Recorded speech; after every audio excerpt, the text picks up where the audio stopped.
So a little bit about what we're going to be talking about today. And so hopefully when you saw the introduction to this meeting and when you signed up, you know, that we're really focusing on one specific area of nutrition. There's so many areas I would love to talk about, but this one felt really important to review right now. Just spending time on social media sites. You know, I've been in a few Orange Theory member groups right now. I am an Orange Theory member myself and kind of joined those. And I was surprised at how many comments in there were about nutrition. Not really surprised, but excited, and also made me feel like I really, really wanted to help.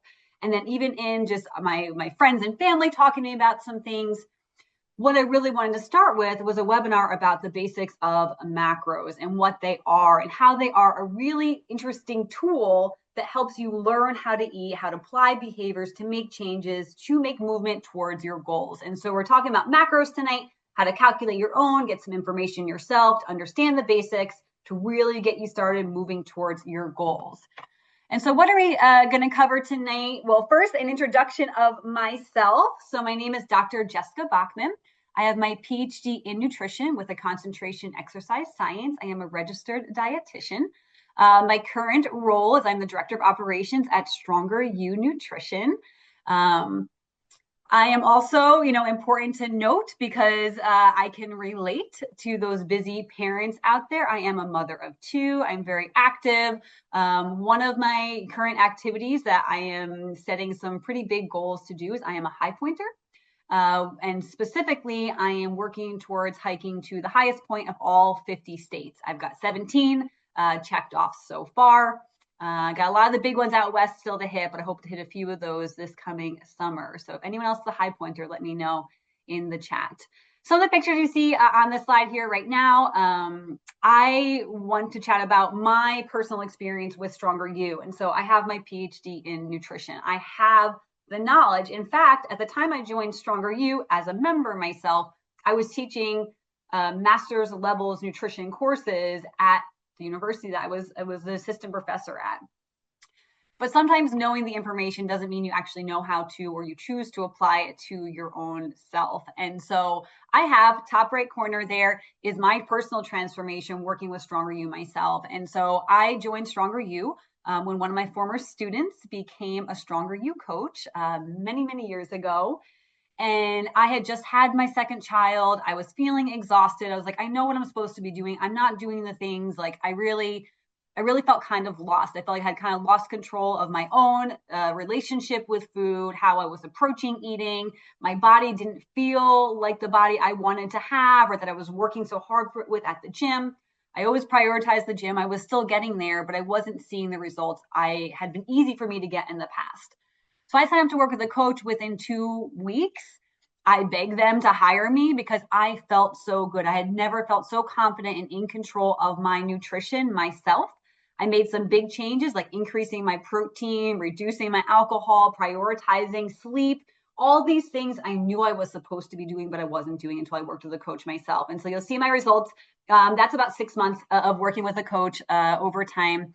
And since then, I've run a marathon working with a Stronger You coach. I've done a strongman competition. I've done some really, really cool things that it's not only about weight loss, but really learning how to eat, having a coach to get me to my goals, helped me do some really pretty cool things in my life as well. And so I'm obviously a very big Stronger You fan because not only do I work for them, but really it truly changed my life. Some logistics for this presentation webinar today. The chat, I actually don't really have easy visibility to it while I am sharing my screen. And so I do have some friends in the chat that can help direct you to the right place. And so Adina, Kenzie, I think we got Patricia on here.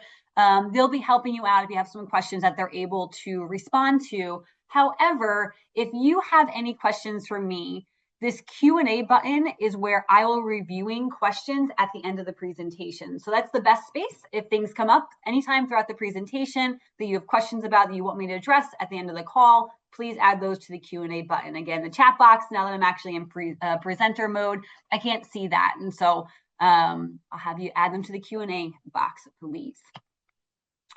All right, what are we talking about today? I want to give you guys a brief introduction of who Stronger You is. We're going to go through some calories and macros 101, just some of the basics to make sure you understand that. And then the bulk of the time, we're really going to talk through how do you calculate your own macros for whatever your specific goals are that you're trying to achieve. And then once you have these numbers, what do you actually do with them? I'm going to give you some tips for ways to apply macros to your life. And so first diving in, who is Stronger You Nutrition? So I introduced it a little bit so far, but Stronger You is a team of PhDs, registered dietitians, and nutrition coaches. When you sign up to work with Stronger You, you are assigned to one of these really good looking team members in this picture right here. Our coaches specialize in specific areas. We have coaches who really focus on helping members with fat loss, others who are focused on muscle gain. We have many who are experts in the menopause transition.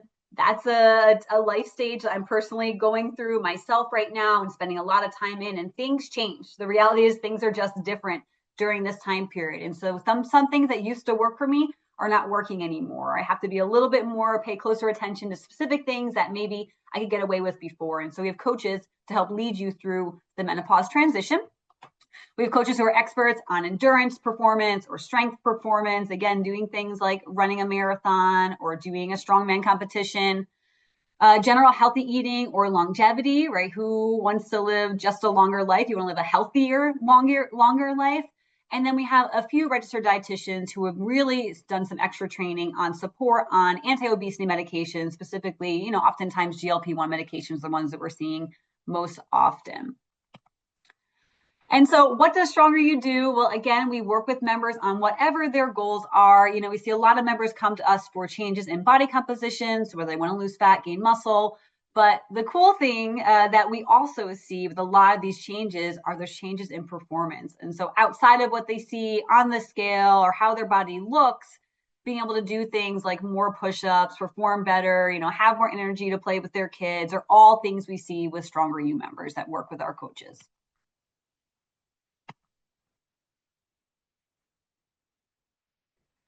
So let's have you go all in on your goals with personalized nutrition guidance from Stronger You. And I'm going to introduce this here, and I will tell you that this is our new member offer. It's 10% off your first month, and all the things you get with Stronger You when you sign up. You get 24/7 access to an app and an integrated nutrition tracker. So everything you want to track, your food, your sleep, your exercise, is all included in the app. We have an on-demand recipe library. We have weekly education cards that happen. The core of our program is you get matched with a coach who is matched specifically to the goals that you want to work on. We'll match with their specialty. And so again, if menopause is the major thing you're thinking about right now, we'll match you with one of our coaches who specifically works on that. If you're an athlete, a busy parent, we have coaches that match with your specialization.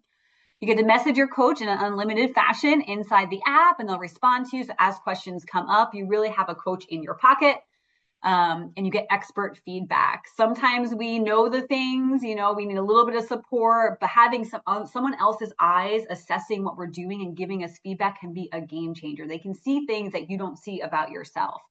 And then we also have a private Stronger You community where we share, different events. There's a lot of communication there, share recipes, answer questions. Coaches are in there talking to members. It's a really great opportunity to have a support group with you working towards their goals. And so we do have our new member offer, which is 10% off your first month, but we have some better offers that we'll share with you that are available just this week at the end of the presentation. All right, so nutrition foundations. I love this picture. It makes me a little bit hungry. It's so beautiful. Okay, so what we're going to help today is building the basics. And again, with a strong foundation, with understanding calories and macros, you really can set yourself up to achieve any of these goals. Your macros are going to look a little bit different if you're focused primarily on fat loss right now versus muscle gain. If you're really focused, again, you're going through that menopause transition. If endurance is your plan, macros are a flexible tool that can help support any of these goals and help you get there. And we're going to be looking through two case study examples that represent, some of the members that a lot of our coaches work with. And so we got Marissa, menopause mama. Her main goal is fat loss. She's 47 years old, 5'5", 170 pounds. She'd be listed as moderately active, attending Orange Theory classes 3 to 4 times per week, getting about 7,000 steps most days. And then we have Blake, busy builder. So this is a busy parent, but trying to focus on building muscle. That's a major goal they have right now. Age 35, height 5'9", 170 pounds, and also moderately active, but spending time doing different activities. So more weight training 4 to 5 times per week and about 5,000 steps per day. And so before we dive in, I want to ask a question. And let's see right here, I'm going to launch this. This is my first time using a poll live. And so you should have just gotten a little notification. I'm trying to assess where we're at right now, who is on this call, and how much we know about macros already before we dive in. So the question is, how would you describe your macro knowledge? What's a macro? It's the first option. I've heard of them before, but don't know a lot. I've tracked macros and understand them well, and I could be teaching this webinar as the response. All right, we've got lots of responses coming in. Awesome. Okay. Thank you all for playing along. I'm going to end that poll, share the results. And so it looks like most people have at least heard of macros before, with about 50% heard of them, not really know a lot about them. And then we have quite a few people who've tracked macros and understand them well. Awesome. Okay. And so we'll get something, I think there'll be information really to support everyone on this journey within this presentation. So it sounds like we are right in the right spot tonight. Okay. So a tiny bit of background, right? Because I want you to understand the basics before we dive into your numbers. And so first, the key component, and it's not that calories are the only thing that matters, but they really are the most important factor that determines changes in body weight and body composition. What does that mean? So body weight is how much you weigh on a scale, but really more importantly, people care about how much body fat they have and how much muscle mass they have. And so really the thing that determines whether or not your weight is going to change over time is the comparison between the calories you're consuming in food and drink and the calories you're expending. And you expend calories by just your normal living, your everyday functions. You expend it by exercise, and you expend it by movement. If you have an active job, if you're walking as a source of transportation, with some of us that live in like New York City are able to do that a little more frequently. And so if you are burning, you're expending more calories than you are consuming, that leads to weight loss. If the amount of energy you're consuming is equal to the amount you're burning, that's weight maintenance, so nothing will change. And if you're consuming more calories than you're expending, over time, you're going to gain weight. And so none of these things happen over just a one-day period. It's not what you do today determines this. It's on average over an extended period of time, what happens and what you're consuming versus what you're expending that determines how your weight changes. Now, there are a million factors that impact what we choose to eat, what goes into our body. There are a ton of factors that impact how active we are on a daily basis. And so it's not really that simple, but ultimately, this is the main thing that does determine whether your body changes or not. And then a brief understanding of the basics of macronutrients, which many of you have, but 3 macronutrients are protein, fat, and carbohydrates. They all are essential. They all have their different roles. So protein is really the building blocks of your body. It's required for maintaining and building muscle. It's also really important and serves a role for stabilizing blood sugar. When you're consuming protein as part of a meal, it has an important role in that. It very much helps you with managing hunger too. And so one of the reasons that we really focus on protein a lot, specifically for people who have a goal of fat loss, by consuming adequate amounts of protein, you're able to feel less hungry and more comfortable while you're consuming fewer calories and reducing body fat. And so protein has a very important role for everyone. Of course, if you're building muscle, you need adequate protein to have protein available to build muscle, right? Fat is also essential. It provides a lot of energy in our body. It is required for the absorption and transport of anything that's fat soluble. So fat soluble vitamins, fat soluble nutrients in our body. If you don't consume adequate amounts of fat, you won't be able to transport those in your body. There are impacts there. It's also required for hormone production too. And so we want to make sure that when you're on a diet, maybe you're eating fewer calories because you want to lose fat. If you go too low on fat in your diet, that can have impact on your hormone levels. And so we want to prevent against that. And then finally, carbohydrates, that is a primary source of energy for our body. That's the energy that our brains use, our central nervous system, our bodies use that, especially at high intensity exercise. It also is the source, if you think about where we get carbohydrates from, the types of foods that are consumed that are high in carbohydrates tend to be really nutrient dense too, depending on what choices you choose. So things like fruits and vegetables, whole grains are very nutrient dense. And so those are primarily carbohydrate foods. They're also our source of fiber. So fiber is a carbohydrate. Fiber is extremely important, and we'll come back to fiber a little bit later on. So now moving into, that's just the basics, right? That's a basic 101. Many of you came into this with at least a basic knowledge of that information. And so again, what we're going to focus mostly now is on your numbers. And one area that I see people confused about, you might see some numbers and how to calculate your recommendations online. And the first step that can be really confusing is what body weight do you actually use to calculate these numbers? There's a lot of different information out there. It sounds straightforward, right? Body weight is body weight. However, there is a debate, and it's an important consideration whether you use your actual body weight in pounds, or do you want to use what is termed, it's more of like a medical term of your ideal body weight. A lot of different definitions for that. So my recommendation, as we go through these numbers on this call, that if you have maybe a small amount of weight to lose, or if your goal is to gain muscle, you want to gain weight, I would recommend you use your actual body weight. So whatever you weigh right now, whatever it was most recently on the scale, use that number. You might want to write it down right now, whatever that may be, to use that number in pounds. So again, if anyone is outside of the US and uses kilograms, today on this call, we're talking about pounds, your body weight in pounds. If you're someone who has like a moderate to large amount of weight to lose, overall, you're quite a bit above, your BMI is higher, you might want to use your goal number or an ideal number. There's not a specific number for that. There are a few calculations out there that you can use. But if you think about a weight that would feel appropriate for you, that you would feel really, really good at, that's likely a better number to use. A lot of reasons behind that. But again, think about yourself and what your goals are, and then decide on what number you want to use for your calculations.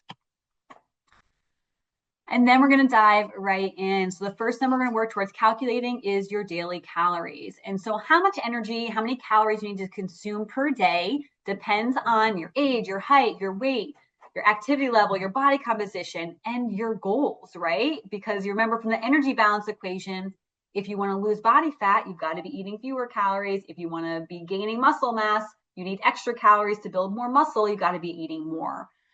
And so there are a lot of equations out there. You can find a ton of them online. But honestly, I have found with all of the members that we've worked with and that I work with on a regular basis that this simplified calculation gives you a really, really good starting point for the overall calorie amounts you should be consuming. And so think about what your goal is as far as how you want your personal body weight to change. You may have other specific goals that you're working towards right now, but if fat loss is your goal, that's the primary thing you're focused on right now. Take that body weight in pounds that you just selected and multiply it by 10. And take that body weight in pounds and multiply it by 12. That's going to give you a calorie range. If weight maintenance is your goal, you want to take the body weight you're using and multiply that by 13 to 15 to give you a range of calories. And if you want to gain muscle, you want to go at least 16 times your body weight. I'm going to give you some examples in the next slide. One thing I want to point out about the pictures I have on this slide right here, these pictures are the same number of calories. And I say that because, again, I just want to emphasize that calories are not all that matters, right? Calories are an important part of the equation, but how we consume calories and the types of foods we choose really have an impact on how full we're feeling, how many nutrients we're choosing. And so they have the same amount of calories. If you choose things like fruits and vegetables that are low calorie, and there's lots of low calorie, high fiber breads out there, you can get a larger volume of food. And so just a little side note there on the impact of calories. So in our example here, again, we have our Marissa menopause mama. She has quite a bit of fat that she'd like to lose. And so her ideal weight is 135 pounds. And so she's decided to use 135 as her calculation for her overall calorie goals. And so you'll see her calculation there, 135 pounds times 12. We're going to set her calorie recommendations at about 16,000 calories. Our other case study example, again, has the goal of gaining muscle. And so we're going to use their actual body weight. And 16 would be the low end of what we recommend they start with. And so for this individual, we have 170 pounds times 16 to get about 2,700 calories. Okay. So that's the calorie amount, right? That's going to be the most important thing. But then what do we actually do with those calories? What does that look like as far as food, as far as macronutrients?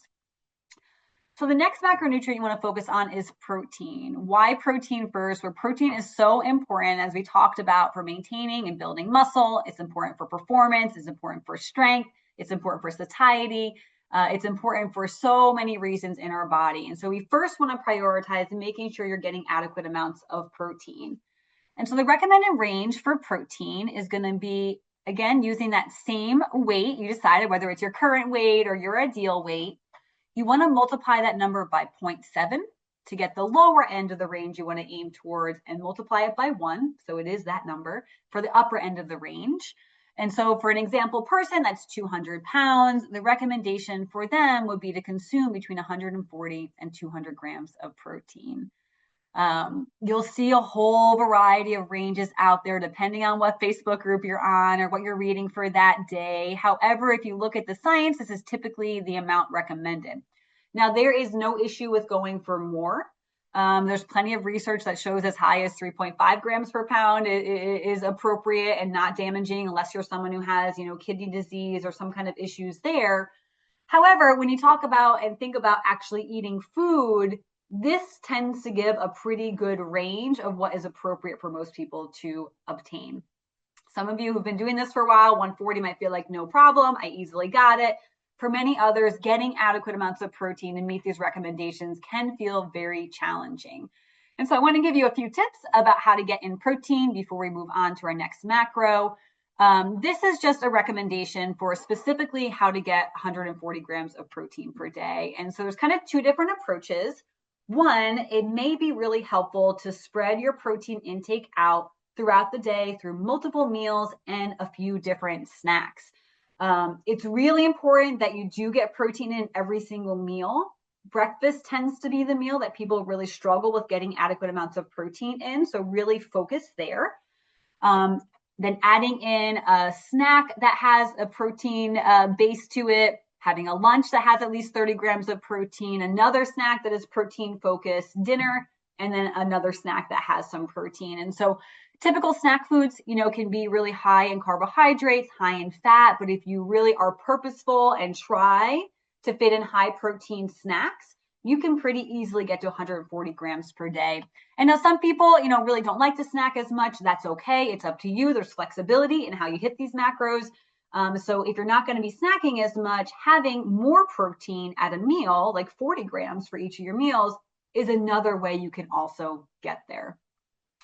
One of my favorite tips, which really does seem obvious, but is kind of like an aha moment for a lot of people that we work with for increasing protein, is simply to increase the serving size. And so the meals that you're already consuming, think about the food that's highest in protein, and rather than having 4 ounces of chicken with this dinner, which gives you about 24 grams of protein, simply increasing the amount of the high protein food on your plate can make a huge difference. And so it looks almost the same. Clearly, it's a little bit more, but you go from 24 grams to 32 grams, getting you closer to the amount you're consuming for that day, gets you very much closer to that for your meal. All right, I have another poll I'm going to share here because this is a question that I get all the time. People really struggle with figuring out what to eat for a high protein snack. Now, I've got a lot of examples on the slide here that I will share with you. But I'm hoping I can see what your responses are. All I am getting is that you answered, and I'm not seeing the answers yet. So I hope when I end the poll, they do pop up. But I see lots of suggestions coming in. I'll share some of my favorites, which some will be on the slides too. I love Greek yogurt. That's like my go-to. I am not talking about creatine tonight, but everyone that knows me knows I'm a huge fan of creatine for so many reasons. I read a new research article yesterday about the benefits of creatine related to mental health and depression. So there's lots of reasons to add creatine. I put my creatine right in my Greek yogurt, mix it in, and that's a snack I have every single day. Okay, so we've got, quite a few answers here. Let me see a few details if I can get a few of these out here. Oh no, sorry guys, that is not working at all.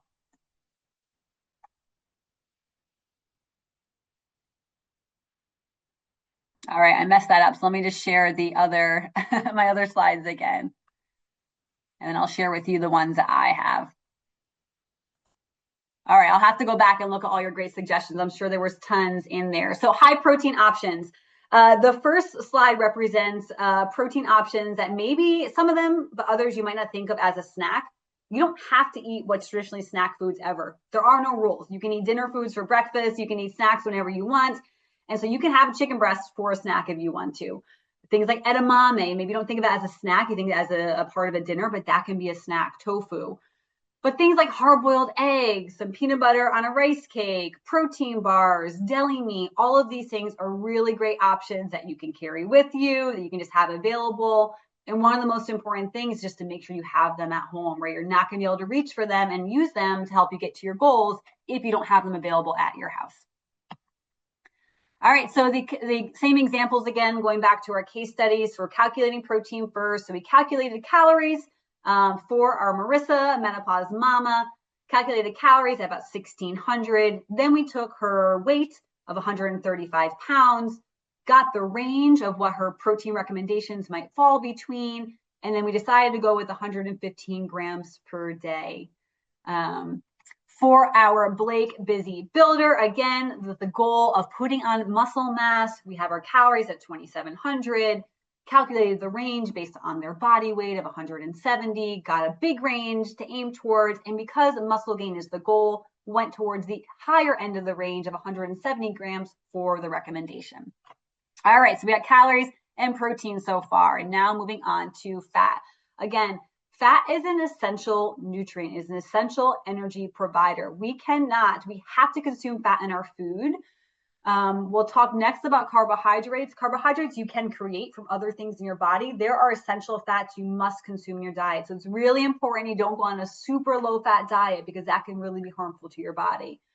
So the range you want to aim towards, the next macronutrient you want to calculate is fat, aiming for a range at a minimum of 0.25 grams to 0.5 grams times your body weight. And so the example, 200-pound person we have there would aim for a range of between 50 and 100 grams.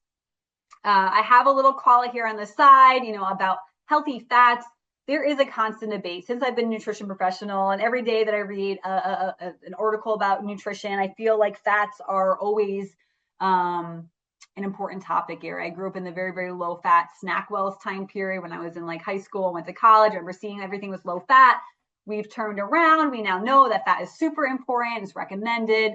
We hear a lot about not eating things like seed oils right now, whereas before everyone was very anti-saturated fat. I will say that my professional opinion about it is that all fats can fit. I eat butter myself. I don't eat a ton of it. And so anything in moderation is fine. I don't want people to get so hung up on something like the type of fat that they're consuming, and then that creating so much confusion and angst about what to eat that it becomes really hard to actually eat real food. And so seed oils are okay. Saturated fat is okay. Choosing a variety of healthy fats to fit into your diet. There's a lot of flexible ways to do that. And so it's an important topic area. We'll keep learning more, but I tell you that the science right now is really that all of them have their place and can fit as long as you're doing a variety of them. I wouldn't want to have only butter as my fat every single day for every single meal. You want to get some avocado, get some fatty fish in there, get some of your oils in there too. And so choosing a variety is most important. So fat examples, again, Marissa, our menopause mama, you'll see in here, we have our calories, 1,600. We have our protein, 115 grams.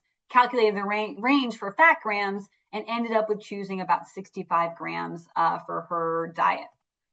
And then Blake Busy Builder, again, we have our 2,700 calories overall, 170 grams of protein. Now, this is a very high calorie amount. So you're going to have to eat quite a bit of macros to get there. And so I chose the higher end of the range, 85 grams of fat, as a starting point for Blake as well. And then finally, carbohydrates. So this is a macronutrient that honestly, we don't have to eat carbohydrates as far as we can create glucose in our body from other sources. However, high carb foods, if you're choosing the right high carb foods, are a really great source of nutrients for us. So you see these beautiful fruits and vegetables on that slide right there. They're also a source of fiber in our diet. Now, there are fiber supplements, but if you're getting it naturally from food, it's going to be your higher carbohydrate foods that have the fiber in there for you. And so we calculate carbohydrates last because of what I just said, as far as their role in energy and where you can get other nutrients that are in carbohydrates, you can get those in your body from other sources. And so what you do for carbohydrates is from the calorie amount you calculate you need to get to, you subtract the calories from the protein that you already calculated for yourself. You subtract the calories from the fat you already calculated you're going to have. So the leftover calories are then converted into carbohydrate grams. On this slide, I just called out a little bit about, want to make sure we talk about fiber a bit on this call. For women, you want to get at least 25 grams per day, men 38 grams per day. That's easy to do if you're choosing nutrient-dense foods, whole foods that have a lot of fiber. That's a picture of oatmeal on there. So whole grains, fruits, vegetables, super important. Again, my call back to perimenopausal women, because that's my life stage right now. Fiber is extra important during that life stage. There's a lot of issues with like GI motility. Fiber helps a lot with that. There's also issues with hunger going through the perimenopausal period because it changes in hormones, changes of sleep efforts. And so adequate fiber can help with helping you feel full too. And so a lot of reasons to make sure you're getting your fiber in per day. So let's wrap up our examples here for calculating macros. So Marissa, menopausal mama. And so we have our 1,600 calories, our 115 grams of protein, our 65 grams of fat. I subtracted the calories from the protein and the fat grams to get our 575 calories from carbs, which is 145 grams.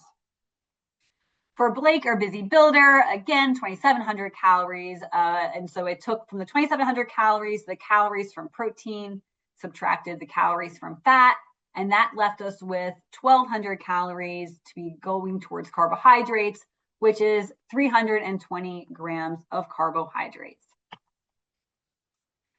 And so what's always important to do? So if you are following along and writing this down for yourself, or you're taking mental notes, and maybe you'll do that later, what your actual numbers are, it's always important to take a step back and look at the numbers you just wrote down. And if you've tracked macros before, if you thought about macros before, you can look at those numbers and think, can I actually eat real food with these numbers? Sometimes, depending on what our goal is, and depending on what our current body weight is and where we're trying to go, you end up looking at those numbers and you're like, I'll have to just be chugging protein shakes for every single snack, or there's no way I can possibly hit that number. Or maybe the carbohydrates are just so high that you're like, there's no way I can possibly eat that much. And so you always want to take a step back, look at the macros you calculated and say, does this make sense for me? Do I need to make any adjustments? And so let's do that with our menopause mama. And so looking at those numbers right there, 1,600 calories, 150 grams of protein, 65 grams of fat, 145 grams of carbs. For those of you who have tracked macros before, and for me personally, I look at that and I say, you know what? I can do that. Like that's going to be, I can build some meals around that. I would have space for a snack. I would be full. It feels like that would support my goals. So I give that one thumbs up. Pretty good. Calculations worked out well for that one. Now looking at Blake Busy Builder, what I'm seeing with this one, so 2,700 calories is a lot of calories. And that's something, again, when you're putting on muscle, you need extra muscle. You need extra energy to put towards muscle. You need protein. And so is a lot of calories. And what that ended up doing is that left us with a lot of carbohydrates. Now, for some people, eating 320 grams might be okay. And so for you, you might be thinking like, yes, this sounds great. For me, that would be a little bit too high. I don't think I could possibly fit in that much food. It would really be a huge struggle. And it's most important that I get my calories in, my protein in. And so there's some wiggle room in making adjustments as long as I don't change things too much or go too low in any of the macronutrients. And so what I would do for that one is I would make an adjustment where I would take some of the carbs away. So I dropped that down to 285 grams, and I added a little bit more to fat, and I added a little bit more to protein. This now feels like something that I could create meals, enjoy what I was eating. I'm going to have to eat a lot. I'm going to be snacking a lot and eating very large meals, but I could fit that in to really fit my goals of muscle gain over time. All right, and so what do you do with these numbers? So again, you're following along. My first recommendation, take your macros and dive in. What does diving in actually mean? It means thinking about how you're going to plan a plate. And so again, this is going to feel a little bit confusing, but if you just start doing it and start thinking about your food and start planning for what a plate might look like, you want to plan for things like protein, have some source of fat, plan for color. Color is your fruits and vegetables, a source of carbohydrate. That creates a balanced plate of food where you're going to get adequate amounts of the macronutrients you're looking for. My next tip, so important to plan ahead. And people get really, really nervous about, do I need to meal prep everything? Do I have to cook all of my meals and put them in individual serving containers? You can do that if you want to. I tell you, I don't have time to do that on weekends. There's no way I'm doing that. I also just don't enjoy doing that. I don't want to reheat everything that I eat. And so planning ahead approaches really do vary. For me, what that looks like, I like to plan out all my dinner meals. I write them down on a piece of paper. I put them up on the fridge. So I know on Monday I'm eating this. On Tuesday we're eating this for dinner. Wednesday I'm eating that. It helps with a lot of things. I've got a busy life with my kids right now. And so it helps to not stress about those things as well. It also allows me to make a grocery list. I can meal prep some things in advance if I need to. And so finding what works for you to make sure you have these balanced meals that have all the macronutrients can be really important. The next thing I'm going to recommend you do is to track. And so you may have different feelings about tracking. You know, a lot of people have tried tracking their food in the past. I will say, if you look at the research, it is the #1 predictor of success in changing behaviors. Specifically, if weight loss is your goal, tracking can be a huge beneficial part of that. It creates awareness. So just by tracking your food alone makes you pay attention more. You can see things like, oh, I was about to eat a breakfast that had absolutely no protein in it. Let me add some egg whites to that. You know, it makes you, it promotes change. So just by tracking alone, again, you're thinking about it, you're more aware of what you're doing. You're going to want to make changes in response to that. It's also a source of accountability. You know, if you have goals, you've said those goals out loud, you've plugged them into an app, it can make you feel like, okay, I'm accountable to this thing. I'm going to make a change overall. And I promise you, it does not have to be forever. Tracking is an excellent tool, particularly when you want to make a change in your body composition or you have a big goal you're aiming towards. My recommendation is you go all in on that goal. You get in, you get back out. And so you go all in on weight loss, you track your food, you make sure you're hitting your macros, and then you get out of that weight loss phase and you continue some of the same habits, but you don't have to be as strict and tracking as much during that time period. Highlighting on the screen some screenshots from what our Stronger You app looks like. And so when you sign up for Stronger You, again, you get access to a coach that you're working with, and we have all the tracking tools you need in there, our nutrition tracker, tracking different behavioral components. There are other apps, of course, out there too, but highly recommend our Stronger You app. And you do get access to our Stronger You app even after you're done working with a coach. So a little plug for our app there. And a quick question here, because tracking is a really helpful way of determining calories in food. And so sometimes it's not quite as obvious about calorie intake, but if you are tracking your calories, you can tell which things have more calories because you're plugging into a tracker that's going to tell you that information. And so the question I have for you here, we have a TGI Fridays Cobb salad on the slide, and we have like a standard sized piece of cake. Think about if you went to a grocery store and went to the bakery section and it was in like a little plastic container. Which of these do you think has the most calories? Lots of responses going here. All right, and time-wise, I'm going to go ahead and end the poll, share the results. And so we have 78% are saying that the Cobb salad has the most calories, and then 22% are saying the slice of cake. Who's right? you might be surprised at how dramatically different these are. And so the salad has just under 1,200 calories. Now, of course, you see there's a lot of toppings on the salad. There's ways to make salads a less high calorie, but 1,200 calories. The slice of cake has 500. And of course, there's variety in cakes that are out there too. But that's why tracking is so important, because sometimes things are like, oh, salad, great choice. It is a great choice. There's fiber, there's protein, there's many things in that. There's nutrients that are great. Cake doesn't have those things, but if you're primarily focused on choosing a lower calorie option for that point in time, the cake is the lower calorie option. And so tracking can really help you not question what's going on. It gives you more information so you know for sure what you are eating. Next thing, I want you to assess what you're doing. That's an important part of this information too. So you got these macros, you dive in, you're tracking what you're doing. Is it working? And so you want to use both objective and subjective things. So how are you feeling? How confident and in control are you right now? Are you feeling good? Are things changing in the right direction in my body if you have a body comp goal? And so you want to assess how things are going. And then finally, adjust as needed. There's no set of macros that's going to be perfect for you for your entire life. You're always going to change. You're going to be more active in some time periods. You're going to have different goals. Life's going to get busy. Maybe you're less active.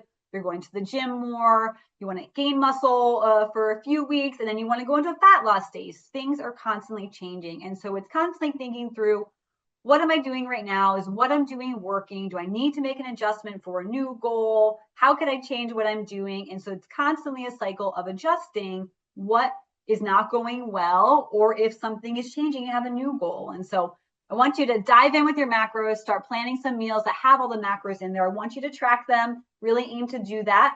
Even if you don't want to do that forever, again, for a little while, you'll be amazed what you learn about yourself and your food intake by tracking. You want to assess how things are going, take some time to really think through how am I feeling, and do that over a few weeks. Don't change things right away, and then consider making some adjustments as needed.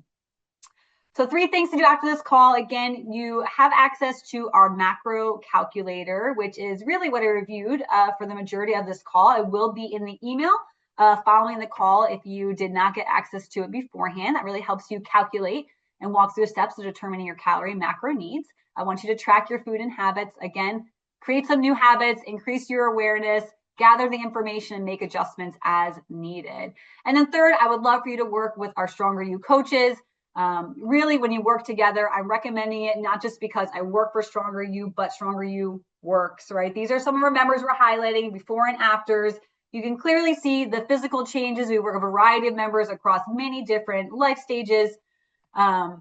But we're also the changes you don't see, but you see some of the big smiles on here, right? There's other things. There's athletic performance changes. There's confidence changes. There's so many things that working with a coach can really help you achieve. And people achieve these results quicker with a coach than they would on their own. And so I teased this a little bit in the beginning. I do want to give some more information about the offers that we have right now for Stronger You. Again, all of these benefits are included in all of these packages. And so you get check-ins with your coach, you get access to the app, you get our content library, which has lots of nutrition information, you get recipes, you get our Stronger You community. Again, our regular always on offer is if you go to our website, strongeryou.com, you can get 10% off your first month. And so great way to start, right? Dipping your toe in right now, commit to a month. Right now, just for this week, we have 2 other offers for a 3-month package that is 10% off, so $430, and a 6-month package that is $810. I will say, just doing 1 month, it's great to learn about your food intake. It's great to introduce yourself to a coach, start building a relationship with them.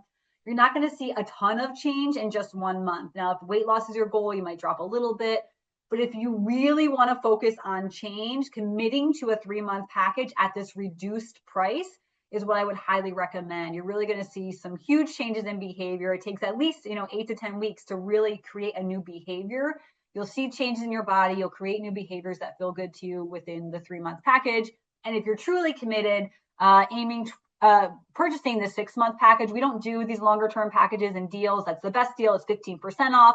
If you know and you're ready to commit to making a change, highly recommend that 6-month package. And so I have a little bit of a fun poll to share here to gauge where we are at. All right, which of these options sound best to you right now? What are you ready to commit to? So you want to dip your toes in, you want 10% off your first month. That is an awesome option. Definitely recommend it. Maybe, if you're just not really sure, you want a little bit of support. But if you're really ready to make a change, diving into at least that 3-month commitment can be super helpful. But if you want to build a new lifestyle, working with a coach through if weight loss is your goal, then staying on to maintain your new habits can be extremely helpful. So awesome. I think we see lots of interest in all the packages, really kind of split across all the packages. So good stuff. And then finally, our Q&A. Okay, so thanks guys. I'm going to, again, I hope the chat has been fun. I know I've got some of my teammates there sharing information with you. And I'm going to head over to the Q&A questions now. Stop sharing and we will get moving. So anything else that still comes up, please do let me know and add those to the Q&A. I'm happy to answer as many as we can. All right. All right, let's see here. Okay, question about the webinar. I answered that. Yes, that is going to be available. Do you accept insurance? We are typically we are available for HSA and FSA reimbursement. So as long as you get a letter of medical necessity for your doctor, you can we can then give you an itemized receipt to accept a reimbursement for that. And so you can't pay through insurance, but we are HSA and FSA reimbursable.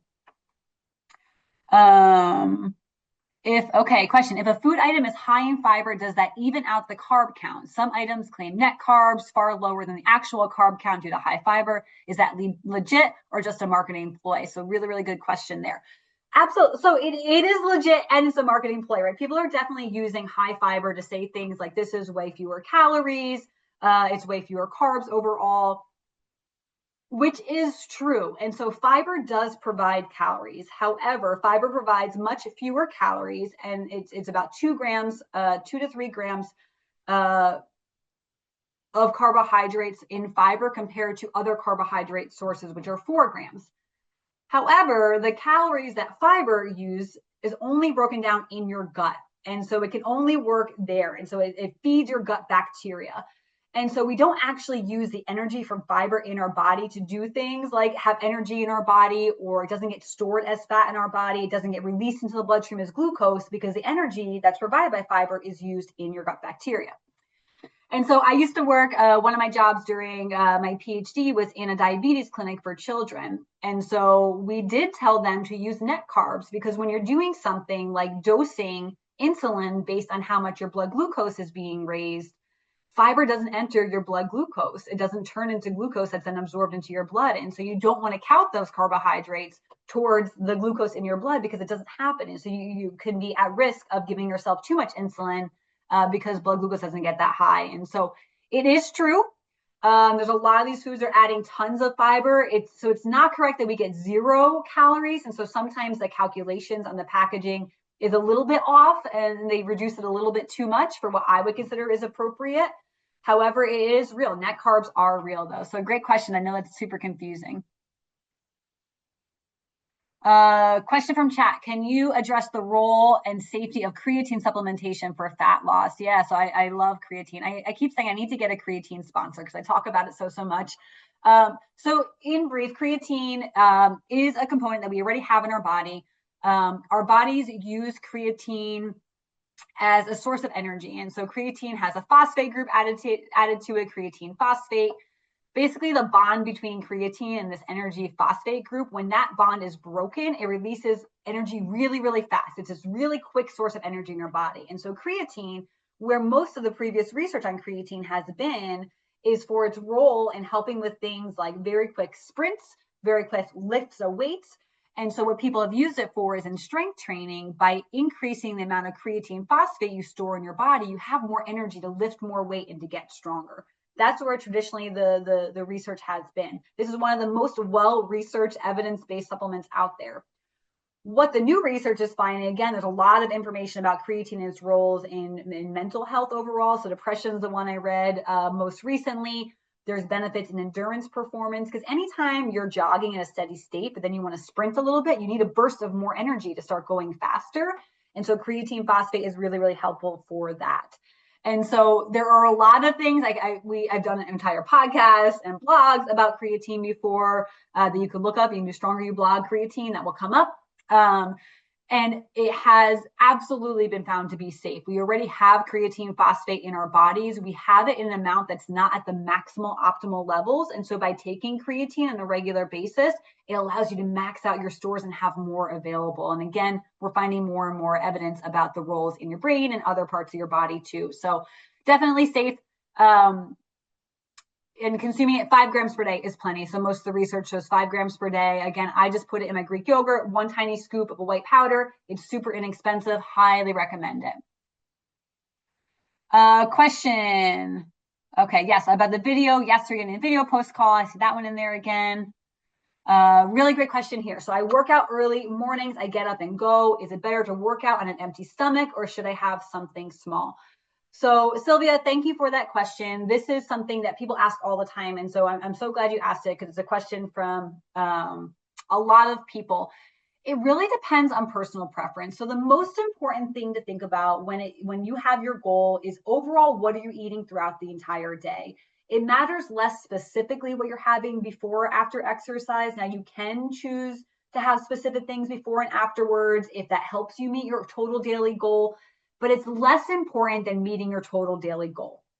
So if you are someone that maybe has a muscle gain goal and you have lots of calories to consume, I would recommend to maybe try and have something to eat before your exercise, only because you have so many calories to get in throughout the day. The sooner you start to eat something, the better, because you have to get all those calories in throughout the day.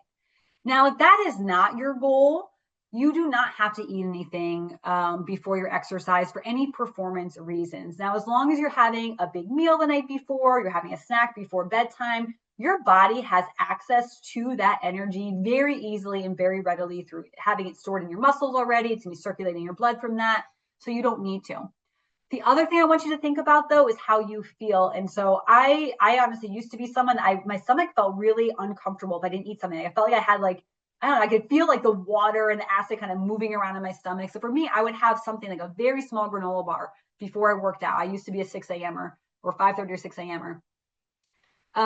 And it was really more for gut comfort. That just felt better to me. Now I don't feel that way. So things have shifted again. I'm in this perimenopausal phase. Everything is changing. I'm relearning myself right now.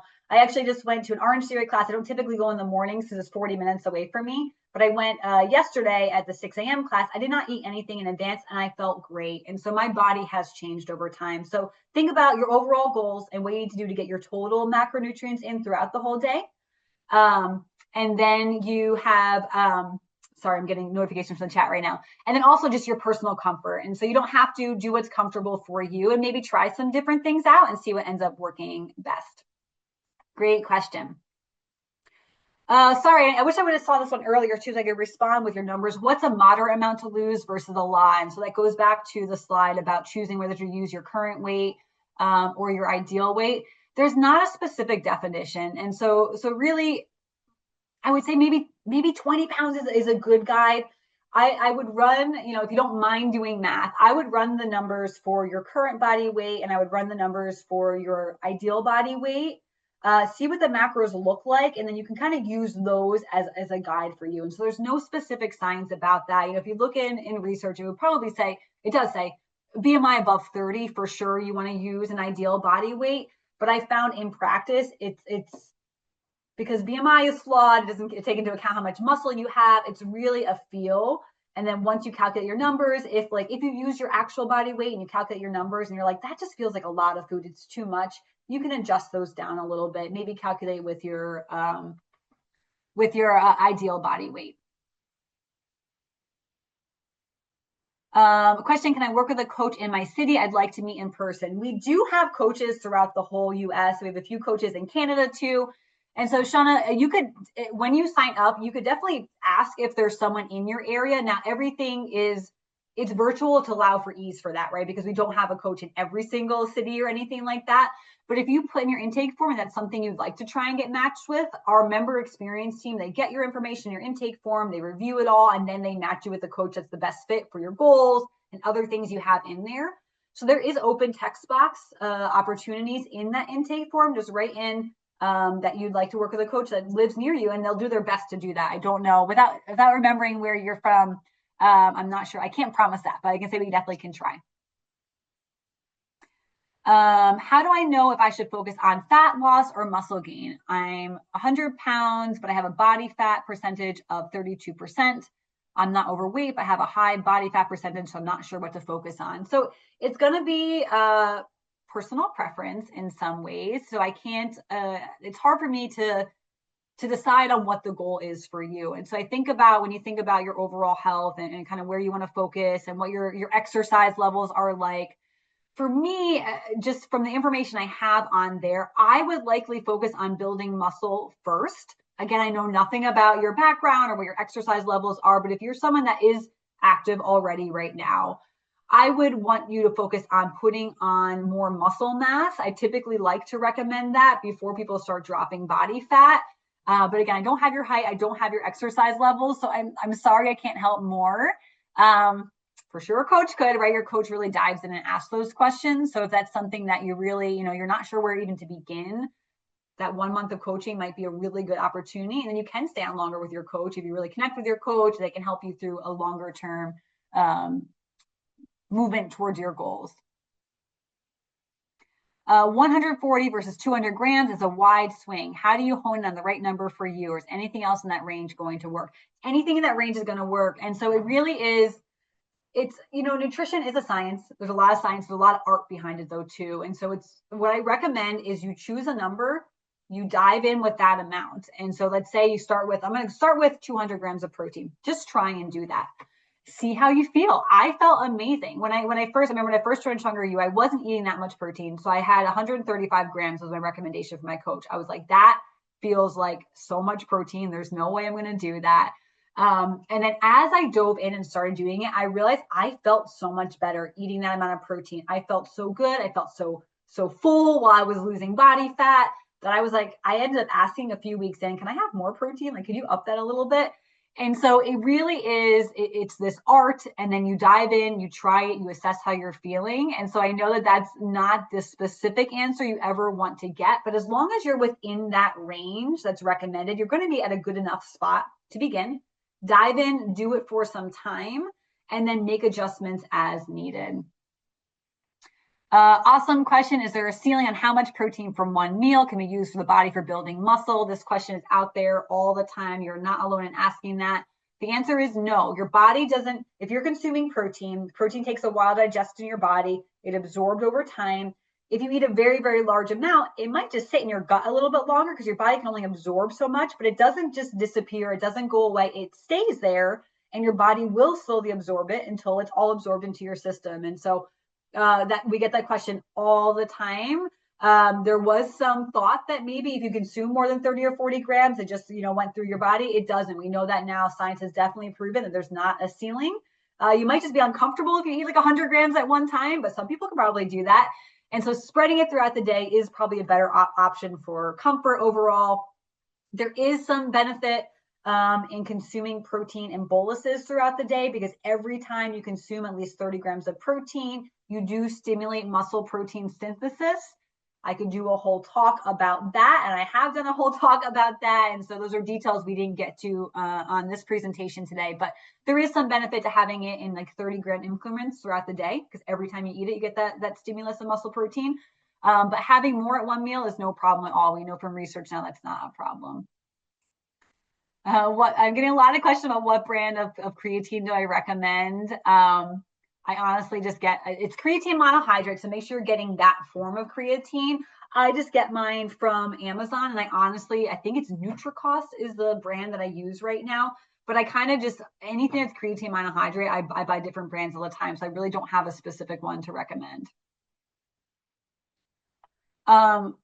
Why do I recommend non-fat protein snacks? There's lots of data on benefits of full fat alternatives. There's lots of benefits of having options that are low in fat, and there's lots of benefits in making sure you're getting adequate fat as well. And so it really is the total amount that you're consuming throughout the day is the most important thing. And so if someone wants to have a really high fat meal, like they want to splurge and, or not even splurge, have salmon and then have, something on the side that has a lot of fat too. I'm not thinking of good examples right now. If that's a priority to you to have a meal like that, then choosing something that's high protein and low fat that allows your entire day to then work for your fat levels and your protein levels can be a really big benefit. And so protein snacks don't have to be low fat. They don't have to be high fat. There's a lot of variety and there are ways that you can fit all those things in. And you've got to choose your personal priorities for what's important to you. So if a high fat meal is really important to you, then choosing a lower fat option for a snack is a really great way to approach that. Question from chat. Why did I choose the higher end of calories for the female? I did that because the female example we had on the slides, I was already using a lower body weight. I was using her ideal body weight of 135. And so if I would have used her actual body weight of 170, I would have used the lower end of the range. And so I was already cutting down on the calculation by using ideal body weight. Okay, how does sodium play a role in hitting your goals? I struggle to find good snacks with lower sodium. So sodium is a mineral. It does not impact changes in body composition. So that's why we don't focus on it. So what sodium is important for, though, you need to have adequate sodium in the right range for endurance performance, for overall health. If someone has high blood pressure, you do want to reduce your sodium intake, but it does not impact your macro intake. It does not impact your energy intake. So if your goals are related to body composition, sodium does not have an impact on that. So I'll just stop there. Again, that's a whole other webinar and a kind of a different focus. So it's a great question, but sodium will not impact your energy intake overall. Any thoughts on intermittent fasting with a macros-based diet? Should we just eat normal? So I have lots of thoughts on intermittent fasting. I think intermittent fasting has its place for a lot of people, and it can be very, very helpful. For someone particularly who has a goal of fat loss, if setting some guidelines where you don't start eating until a certain time and you stop eating a certain time allows you to eat fewer calories because you're eating only from, let's say, 12 p.m. until 8 p.m. and you're someone who really struggles, you tend to overeat at night, saying that you're stopping eating at 8 p.m. can really help you stick to those goals.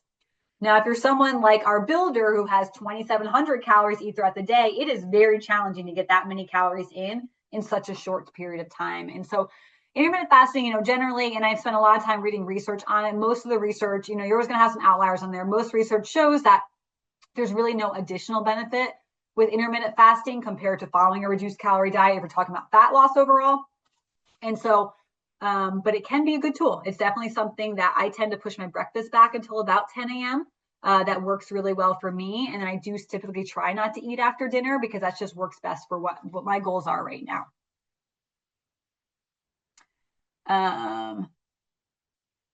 Okay, lots of questions here. We are at 9:04, so I'm just going to try and answer some that I see more frequently in here. Are coaches RDs? So yes, we have coaches that are registered dietitians, and we have coaches that are nutrition coaches, that are certified nutrition coaches. All of them go through the same training. All of them have tons of experience. The average time that one of our coaches has been on our staff right now has got to be over 5 years at this point. Our coaches have been here for a long time. They've worked with thousands and thousands of members. So I would trust any of our coaches. They're really excellent. All right. Michelle, do you offer a plan once your goal has been achieved to keep your success? So yes, we do actually have some options that are lower cost, lower touch options that as you're working with a coach, if you guys are both feeling like, hey, we got to the goal right now, I don't need as much hand holding, I want a little bit less, and you want to pay a little bit less, we do have lower cost options where you check in a tiny bit less with your coach. So there's definitely seasons for that too. So we've developed a payment plan to allow that as well.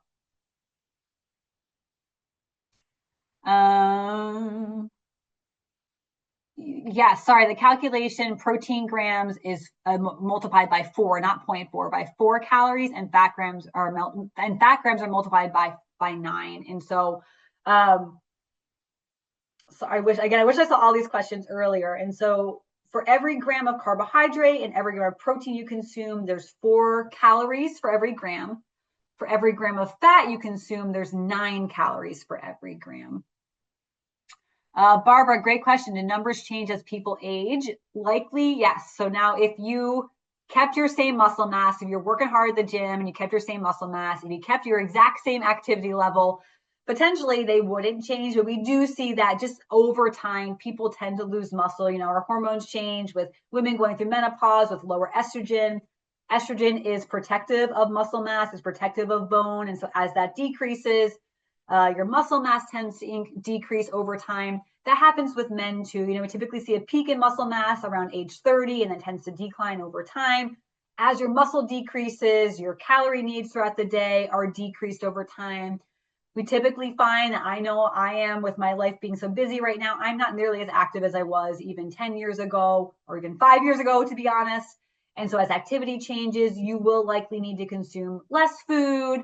You probably want to consume more protein to really protect against losing muscle mass. And so numbers definitely do change as people age. So that part of that reassessment circle is you want to look at your macros, what your goals are right now, what your life stage is right now, and make adjustments.